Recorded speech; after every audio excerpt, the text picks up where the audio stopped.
La edición del Ojo Valeriano fue una gran oportunidad de acercar al maestro Duvalier a un Chiapas que lo tenía bastante desconocido. Un hombre que se manejó dentro de la vanguardia, de una vanguardia que yo creo que no entendieron ni los poetas ni los lectores chiapanecos de su entonces. Eh, y lo vieron como eh, como algo chistoso quizá, curioso tal vez, pero no sintieron el amor que estaba poniendo el autor a esa forma de expresión, buscando nuestros tiempos, los lenguajes de nuestro momento, de nuestra época, lo que nosotros somos a través de nuestras circunstancias, ¿no? No se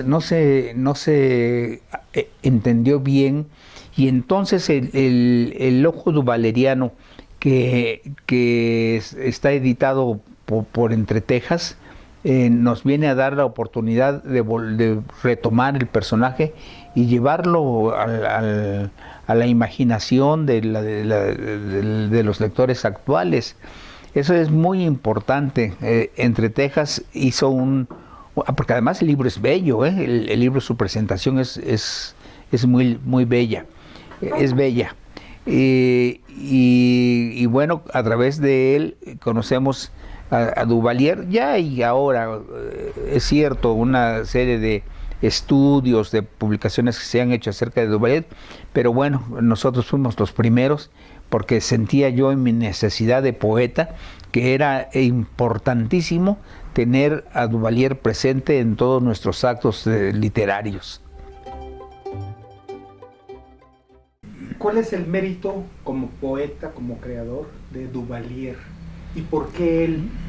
¿Dónde está el sustrato de su inspiración y de su formación como escritor? Sí, mira, él, como decía hace un momento, es, digamos, el líder o uno de los líderes del vanguardismo en Chiapas. El vanguardismo se toma como una serie de corrientes contemporáneas. Tiene los críticos le dan una temporalidad en los primeros años del siglo XX. ¿Mm? Pero la verdad es que fueron corrientes que se les llamó así vanguardistas, pero el vanguardismo no se puede ceñir a esa temporalidad. ¿Por qué? Porque es vital. Cada sociedad tiene su vanguardia, cada sociedad tiene su necesidad de romper, ¿no? De romper hacia adelante. Entonces rompe los estratos que ya están codificados, los rompe, los destroza, y se gana la maldición de la gente bien hechecita del momento, ¿no? Pero gracias a ese rompimiento se establecen nuevas relaciones del hombre con la naturaleza, del hombre con el tejido social al que pertenece, ¿no? Entonces esa vanguardia, sin que lleve ya el nombre de vanguardia como lo llevaron esas corrientes de principios del siglo pasado, ya es la nueva manifestación que es necesaria, que rompe, es como un saco que se va llenando, hasta que de repente llega la vanguardia a sacudir el saco, a demostrar que esa necesidad está presente. Y entonces surgen esas expresiones. Entonces Duvalier está dentro de eso. Si se estudia más en Chiapas el asunto, podremos encontrar que antes de Duvalier debe haber habido otros poetas. Por ejemplo, había uno, Gastón de Vilac, que era de Tapachula. Gastón de Vilac era el seudónimo. Parres. Pero hay otros, deben haber otros. Sin embargo, por cuestión de fechas y por cuestión de presencia, al que tenemos en realidad más al alcance es Armando Duvalier, y es el que podemos decir más completo en en esa decisión de búsqueda, ¿no? en esa edición de búsqueda, está, es el más representativo. ¿Por qué? Porque toca todas los renglones de las vanguardias que llevaron ese nombre, ¿no? Lo toca todo, desde el orientalismo, por ejemplo, hasta la negritud, ¿no? Porque si no bien escribe abiertamente poemas de la negritud, por lo menos si hace 3 o 4 incursiones en ella, en varios de sus poemas, ¿no? Marimba, marimbamba, marimbamba, y suena a la negritud. Yo tengo un ensayo, pues parte del libro del Ojo Duvaleriano. Pero el ensayo estrictamente hablando de él se llama cuando Nicolás Guillén estuvo en Chiapas. Y la gente se pregunta, ¿y cuándo estuvo en Chiapas Nicolás Guillén? No, lo que sucede es que en una reunión que tuvimos en la casa de Aurora Reyes aquí en Coyoacán, llegó Guillén, vivió unos cuantos días en la casa de Aurora, y se hicieron obviamente reuniones, imagínate con toda esa gente, con el bongo guilleniano, ¿no? Imagínate qué fiestas tan maravillosas, qué reuniones, no fiestas. Qué reuniones tan maravillosas que con toda esta gente, Aurora Reyes, y no quiero imaginarme más, ¿no? José Muñoz Cota. Entonces ahí Duvalier conoció personalmente, directamente a Nicolás Guillén, y le impresionó mucho, y como la poesía de la negritud se tiene también como expresión de vanguardia, ¿no? Incluso fue de las primeras expresiones de vanguardia en América Latina, la negritud de Luis Palés Matos, que luego siguió Guillén y siguieron otros. Entonces, cuando se hacen estas reuniones, pues se conocen ya personalmente Guillén y el maestro Duvalier. El maestro Duvalier, emocionado, se lleva a Nicolás Guillén en el corazón y en el pensamiento, ¿no? Y es cuando hace esos poemas de corte negro. Ahora bien, te he de decir que estos poemas de corte negro hizo la propuesta en 2 o 3 poemas de él, ¿no? Azul, hay uno que se llama... Bueno, no me acuerdo. El asunto es que él, de hecho, abrió una llave para la imaginería chiapaneca. Los chiapanecos tenemos unas deudas muy grandes con la negritud, y también se nos ha olvidado, porque como no hay negros que caminen en las calles de Chiapas, siempre lo he dicho, no caminan en las calles los negros, pero ya caminan en nuestra sangre, caminan en nuestras venas, porque fueron asimilados, ¿no? O se asimilaron a esa su nueva realidad. Entonces, en Chiapas no tenemos mayor recuerdo de esa negritud, no tenemos mayores atenciones hacia ella. Entonces, la deuda ha crecido. Cuando Duvalier hace la poesía negrista en Chiapas, abre una puerta que no se había cerrado. No se había cerrado, quedó abierta, pero a la que ningún poeta se dio acceso hacia ella para encontrar qué había adentro de esa puerta, ¿no? Nadie. Entonces la voz de Duvalier quedó como una voz única a principios del siglo pasado, y yo sentí que había una gran necesidad de cerrar el ciclo, y para finales de ese mismo siglo escribí un libro de poesía negra, exclusivamente poesía negra, un libro que se llama Négridas. Ese libro lo editó el Instituto Veracruzano de Cultura, el IVEC, ¿no? Él publicó ese libro, Négridas, y bueno, fue una manera de cerrar la puerta que Duvalier había abierto y en la que no quiso entrar nadie, Entonces se cierra la puerta y se cierra un ciclo. Esa es la importancia que tiene el ojo duvaleriano, porque recoge todo ello, ¿no? y lo plantea para el nuevo lector chiapaneco y el nuevo lector universal. De ahí bebió, de esa fuente bebió el poeta Roberto López Moreno para esa expresión de poesía negrista que ha realizado a lo largo de su obra. Sí, así es. El libro de Negras, obviamente, al ser todo un libro, se extiende más en la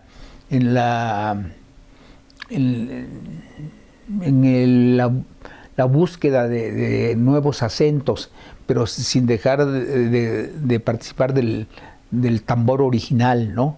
El tambor original que nos va dando sus ritmos. En este lado del mundo repica nuestro tambor, cuero rojo, cuero negro, tiquitac del corazón.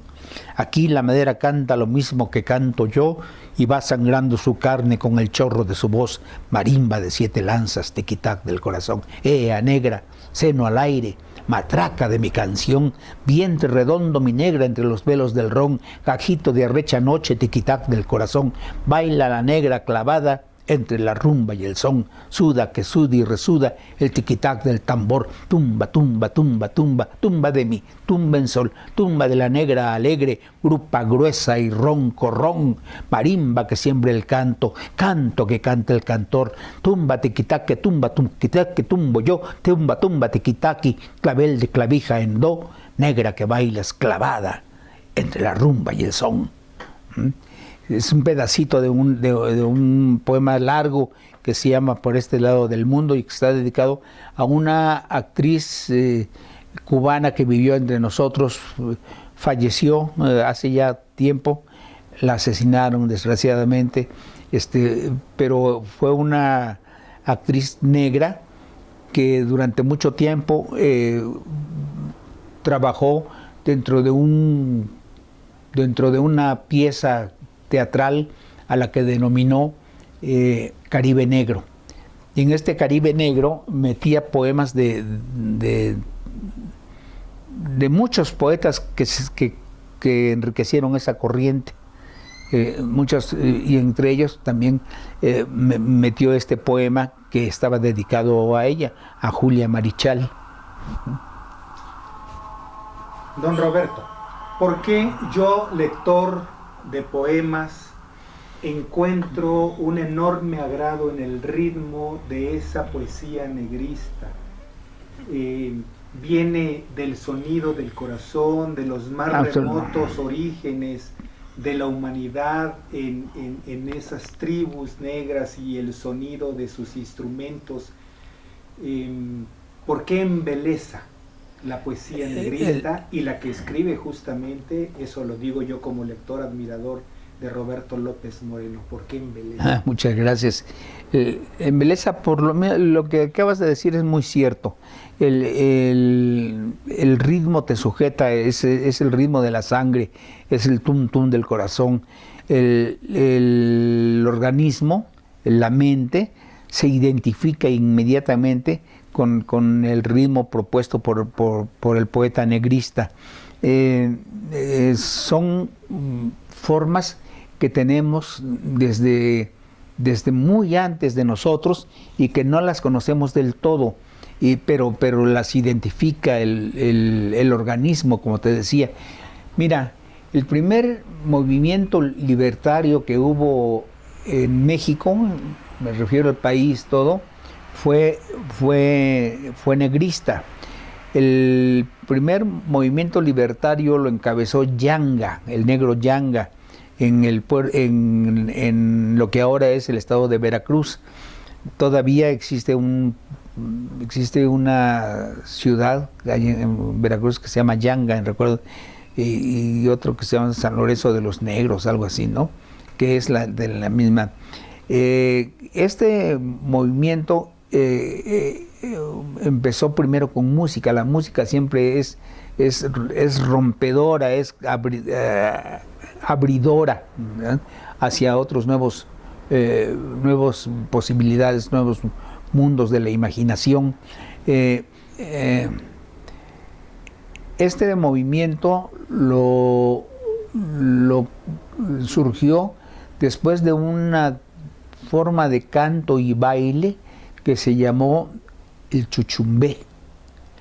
El chuchumbé fue organizando a través de la danza, del canto, del baile, fue organizando a los negros esclavos en Veracruz, ¿no? Y llegó a tal grado, y los españoles se dieron cuenta de que era problemático eso, que les iba a causar un problema, que lo prohibieron por pecaminoso. La iglesia dijo que eran cosas del diablo, y entonces quedó prohibido el chuchumbé, pero el chuchumbé se siguió bailando y cantando y recitando en la oscuridad, ¿no? En la marginación se siguió dando el movimiento, y el movimiento fue unificando a los negros hasta que vino el brote liberal. Claro, no estaban preparados para una lucha contra el Imperio Español, y finalmente perecieron, pero fue el primer impulso que tuvo de independencia el pueblo mexicano, si consideramos a esos negros ya como pueblo mexicano. Y eso es lo que la memoria recuerda, lo que la memoria guarda en la sangre. Entonces, cuando surgen esos ritmos, que además te voy a decir, está basado en el octosílabo. El octosílabo se le conoce como verso de arte menor. El arte mayor es de 9 sílabas para arriba, ¿no? Y la cúspide es el endecasílabo, es el metro maestro, ¿no? Y hay un metro más largo, que es el alejandrino, que es de 14 sílabas y es muy elegante. Pero el clásico para expresarse es el endecasílabo. Es el arte mayor. Entonces los versos de arte menor son los octosílabos y son la parte más musical del idioma, que eso es lo que sucede también.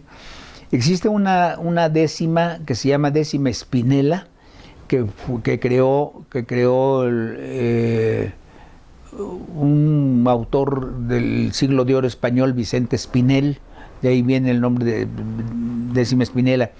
Vicente Espinel, imagínate cómo habrá sido de música. Él fue el que creó ese metro de 8 y la estructura que da, que ahora te la explico.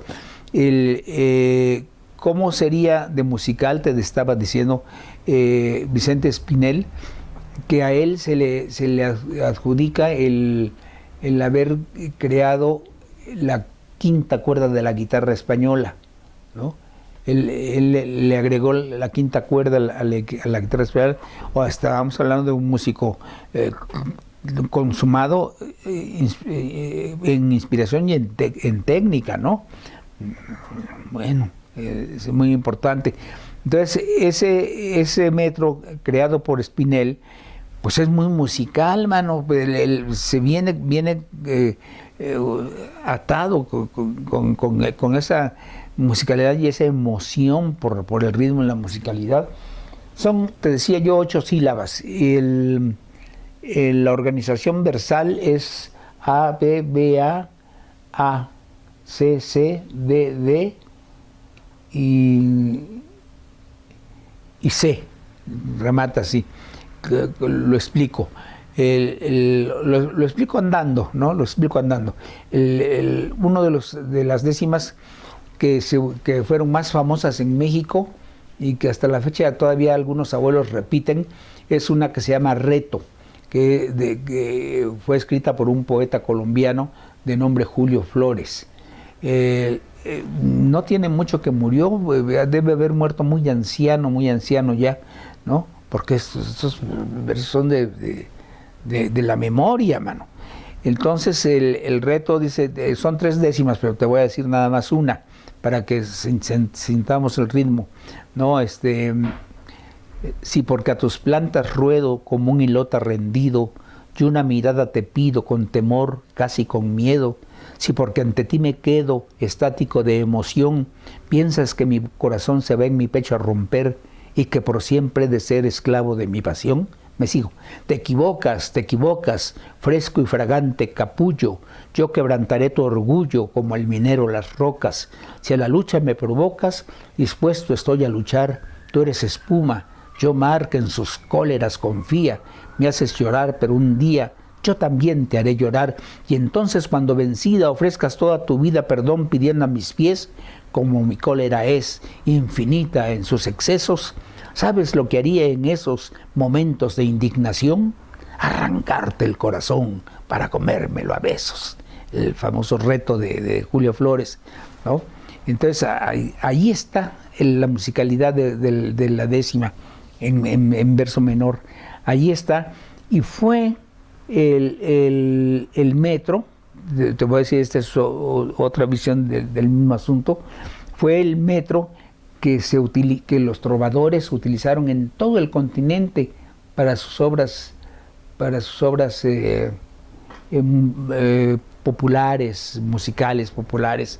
Fue el metro que, chilena de mis amores, permíteme que te cante y que esta mi voz levante entre romances y flores, tararararararan, permíteme que te cante, chilena de mis amores. ¿No? Entonces, todo lo que se cantó en aquel entonces, me refiero a los principios de nuestra civilización, de nuestra nueva civilización, todo estaba hecho en décimas espinelas. Se filtró por ahí el décimas lesámicas. Sí, sí, soy un apasionado lector de Lezama Lima. Lezama Lima es uno de los escritores más complicados que puede haber, el neobarroco sobrecargado, bueno, barroco cargado. Sí, sobrecargado, es sobre churrigueresco, ¿no? Paradiso, que también el nombre es maravilloso. Sus libros de poemas maravillosos, ve, ahí todos de arriba, son, bueno, ya le di la espalda a la cámara, perdón. Entonces, en ese amor hacia Lezama, intenté la décima que es el de arte menor, ¿no?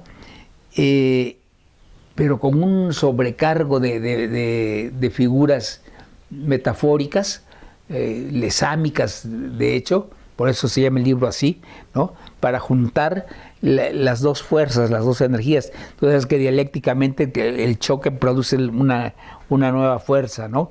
Entonces, uso el método tradicional, ¿no? y la metaforización barroca, ¿no? Super barroca, neobarroca. El choque de tiempos, choque de ritmos, choque de visiones poéticas, tanto de un lado como de otro, cargado de nuestra cultura latinoamericana, de nuestra tierra, dice Lezama Lima, fue cuando llega el barroco al continente, entonces se empezaron a hacer las primeras obras, dejó de ser la cultura la loca de la casa, ¿no? Y empezó a tomar carta de identidad. Pienso en esta imagen que nos explicas, don Roberto, y mi pregunta sería, entonces, a lo largo de las civilizaciones, la poesía, como el ave fénix, renace, se planta en otros terrenos fértiles y vuelve a crecer y así florece. Es. Sí. Y entonces el sentido social del poeta, o nos olvidamos del sentido social, ¿cuál es el fundamento de la presencia del poeta en medio de los seres humanos, de la naturaleza, del mundo? Es esa. El mundo se está reinventando cotidianamente. Y entonces el poeta es una especie de sacerdote de ese movimiento, ¿no? Es una especie de identificador y heraldo de los nuevos. Se dice que no se inventa nada nuevo en el mundo. Hay un poco de verdad, o mucho de verdad, pero también hay mucho de verdad de que no, de que es al revés. El asunto es que siempre tenemos que estar matizando porque es necesario.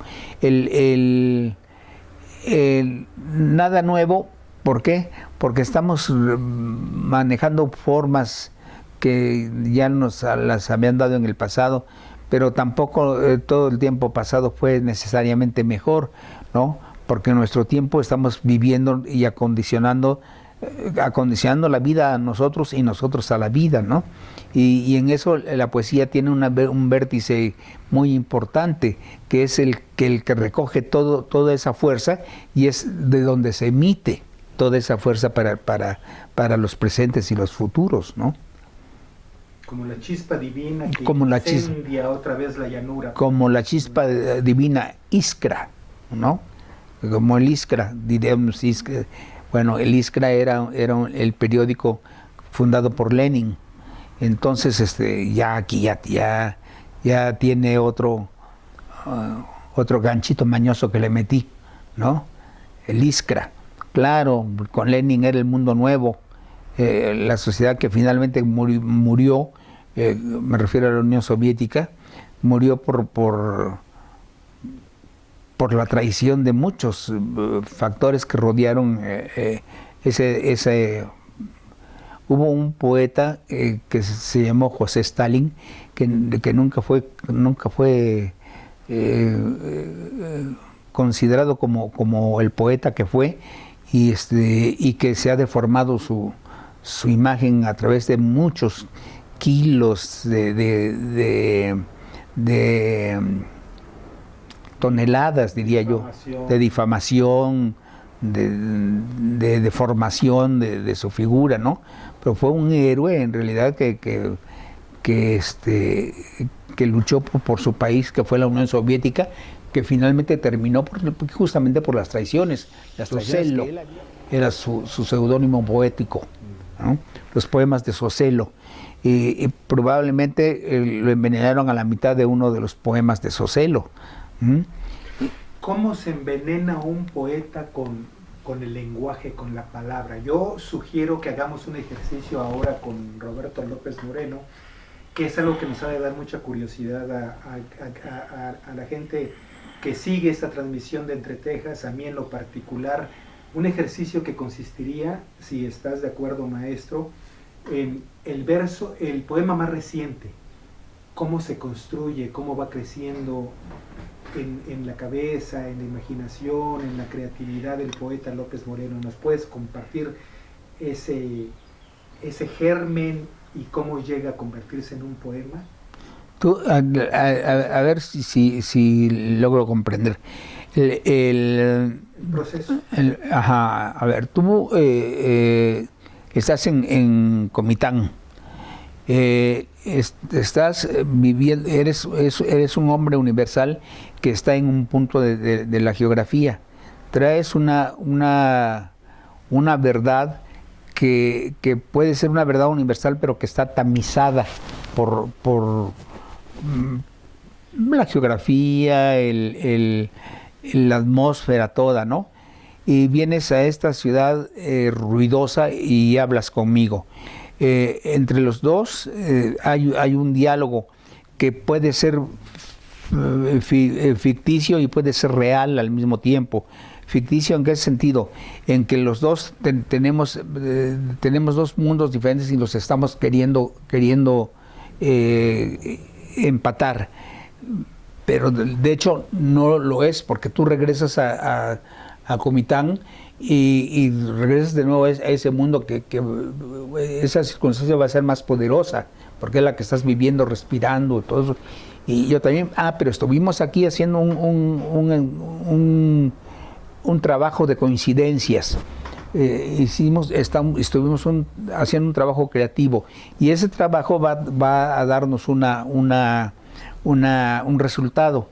El resultado va a ser el video que salga de esto, y ese va a tener las dos fuerzas que le va a dar las dos realidades con las que estamos confrontando en este momento del habla. El poeta es, digamos, el que vislumbra esto, ¿no? Pero después viene esto sería para hacerle una pregunta después a un científico, a un físico, a un químico, a un biólogo,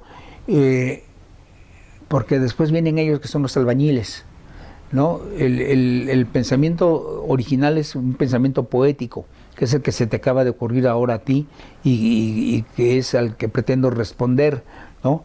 Ese es el pensamiento poético, pero tiene que venir después los albañiles, el físico, el matemático, a explicarnos con sus ecuaciones y sus cuadritos y todo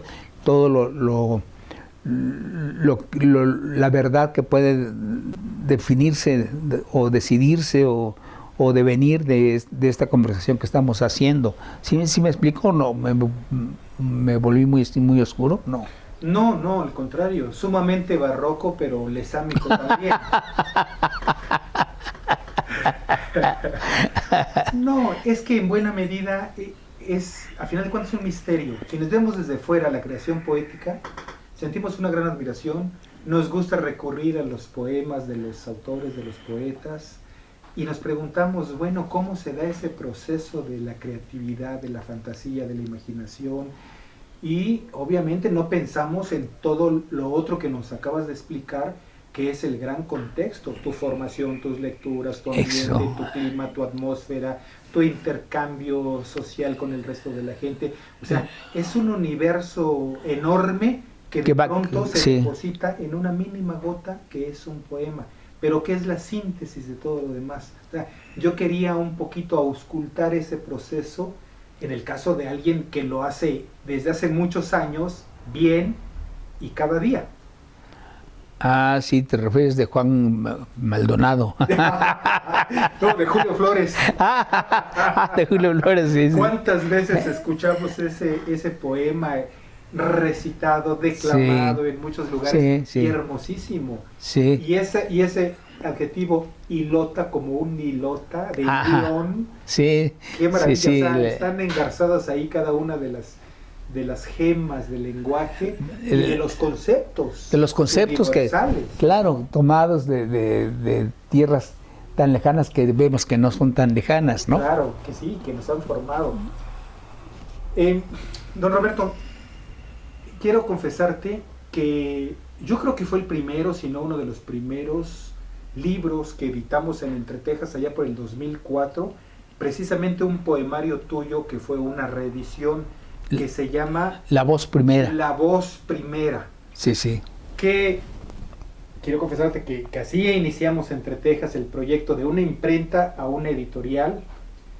Fui transformando mi oficio de impresor a editor, eso te lo agradezco mucho, pero sobre todo la delicia que significó leer esos poemas, acercarme a esta poesía negrista, porque el ritmo que tienes desde entonces,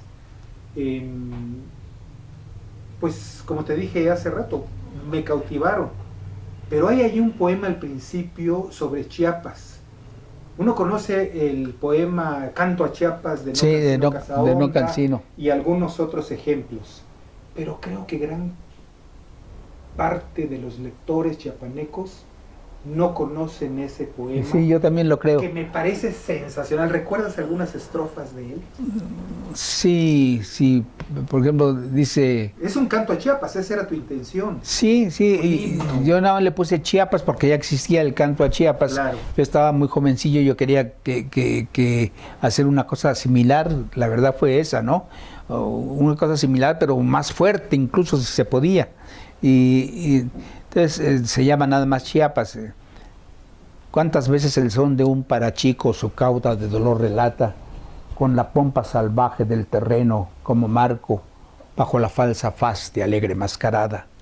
Alegría y congoja disfrazada, alegría, dolor, Chiapas, corazón de selva con latidos de marimba en la espelunca. Chiapas, verde y negra, con el verde de la patria nueva y el negro ensangrentado del chamula. Paraíso e infierno, infierno y paraíso, átomo universal de muerte y esperanza, sentimiento en el que el viejo tiempo muere y la llama redentora se alza, sirena dolorida del sureste perfumada de plátano y de caña, alondra con entrañas de madera, madera y pan, pan y madera, tecla que vibra, alimenta, ensueña, solloza, gime, canta y levanta su epinicio en patria chica que después de que en el éter se condensa, como lluvia desde el cielo se abalanza. Sutil princesa que con frente orlada por el rojo reventar de los cafetos, embrujas con el sortilegio de las noches mayas y aprisionas entre ritmos y suspiros y entre las redes y el vaivén de hamacas el rumor de las olas que se estrellan sobre las playas candentes que te cantan.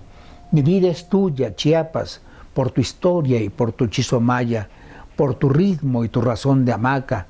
Mi vida es tuya, Chiapas, porque las letras que forman tu palabra, la palabra que amé desde mi infancia y la sentí en el monte y la barranca, son 7 besos de hembra enamorada, 7 besos de madre, de incienso, de brisa, de luna y de alborada. Mi vida es tuya, Chiapas, como tuya es la inmensa partitura del vals Tuxtla. Mi vida es tuya como el son de la marimba que te canta y el agridulce del fruto que te endulza. Ah, Chiapas, nacida de contradicciones, muchacha que luces las sedas y flores de tu vestimenta y bailas al llorar de tu vals Tuxtla o al frenético reír del zapateado que interpreta feliz rascapetate o en simbólico vibrar las chiapanecas. Mientras tu carne de caoba late y el soconusco se vierte en chocolate, te refresca tu sabor de tascalate. Me arrebata con fuerza la emoción en compases de abuelo boronchón el 14 de septiembre, fecha del destino. Y es el mismo son y el mismo sol los que inventaron a los héroes idos. Ah, Chiapas, tierra de chía, cómo siento palpitar el corazón con la legendaria cintilación de los 9 fulgores de Balún Canán. Cómo te veo retratada aquí calpestle, pletórico de flores, y gozo de tus venas hechas ríos, en donde hunden sus cuerpos las mujeres, bronceadas por el beso de los soles que incendian la paz del caserío.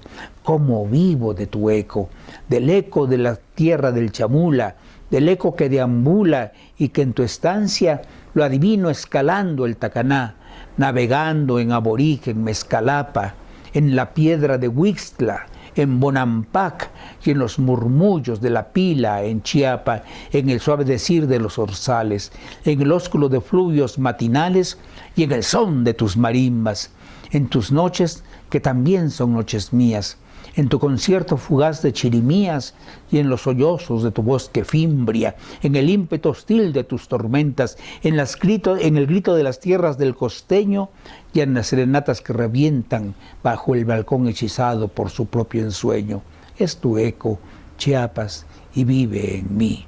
Vive en mí el eco de la piedra, de la llama, de mi casa, el eco del burgués, del proletario, el eco de mi ensueño provinciano, el eco de tu cielo, que es mi cielo, el eco de tu raza, que es mi raza, ese eco que adoro y me embeleza y me diga a tu dolor y a tu grandeza, es el tuyo, es el mío, es el eco aprisionado entre tus mapas, y ese eco de marimba vocinglera, ese eco parece que dijera, mi vida es tuya, Chiapas.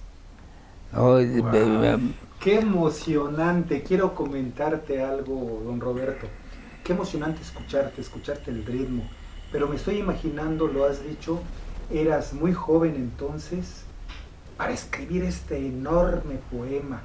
Las imágenes, el ritmo, el conocimiento de tu estado, aunque habías estado un poco alejado de tu estado, naciste en Huixtla, por supuesto. Pero a los 3 años me trajeron a vivir a México. A México, exactamente, y sin embargo, reúnes toda la esencia de ese Chiapas que lo sigue siendo y que ojalá continúe pese a lo que va ocurriendo.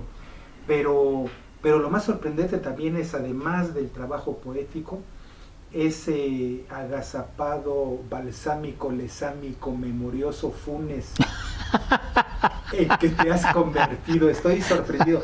Quiero decirte que yo recordaba ese poema y yo había pensado que para la presentación de esta entrevista iba yo a darme la oportunidad de leerlo. Y para justificar eso, por eso te aventé ahorita el buscapiés, para que me quedara la oportunidad de leerlo, y me encuentro con que tu memoria prodigiosa recuerda un poema de hace 30, 40 años, mucho. 50 años. Hace mucho.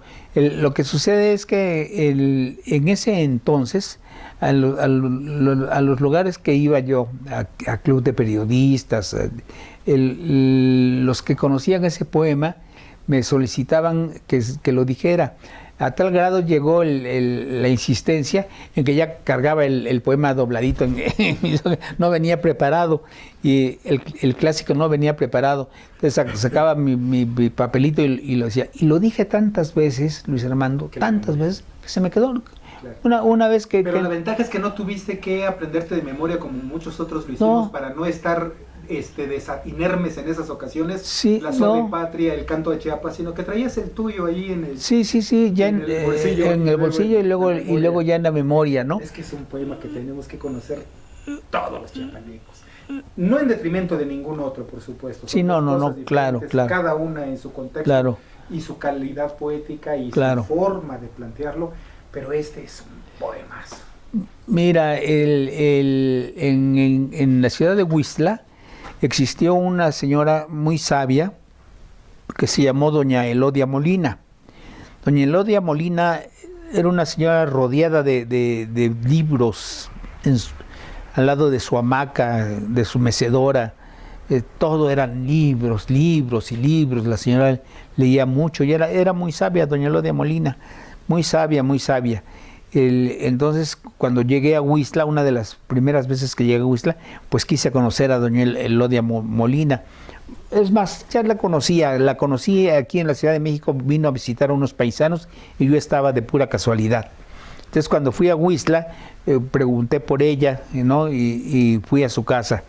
Pues su casa era todo un templo de libros, ¿no? Un templo lleno de libros.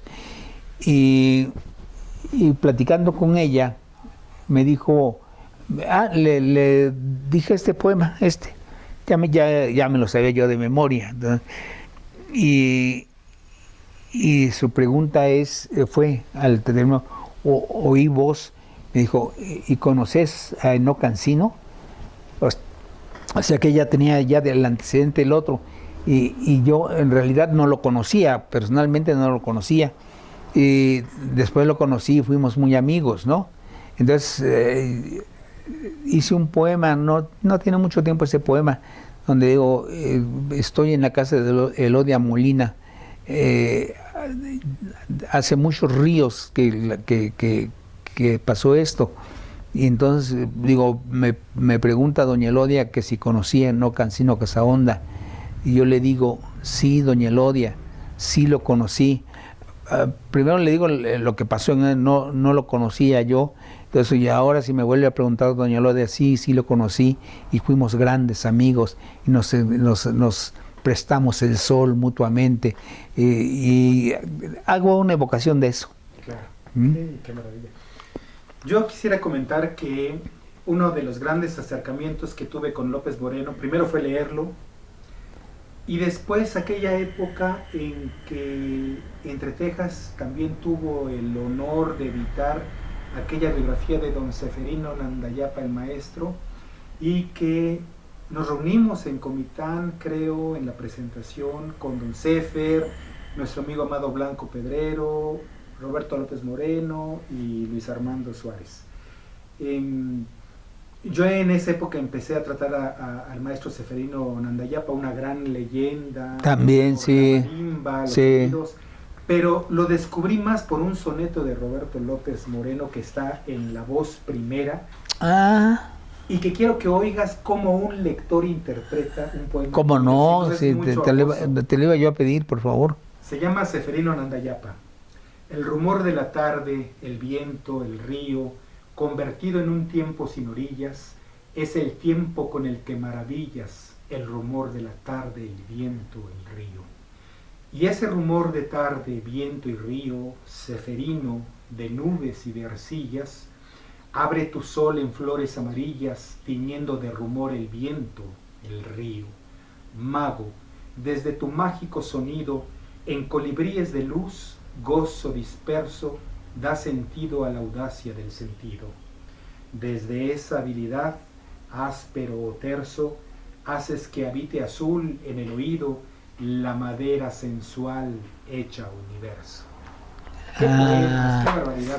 Tendríamos que crear la cátedra Roberto López Moreno, la apreciación de la poesía en las escuelas de literatura del país. Qué bonito, ¿no? Me emocionó. Sí, claro. Me emocionó, no me acordaba bien. Y te doy una noticia, es un soneto tuyo de tu juventud. Sí. Pues don Roberto, la verdad es que hay muchas cosas que conversar, que conocer, que escucharte. Gracias por compartirnos todo esto. Gracias a ti, Luis Hermano.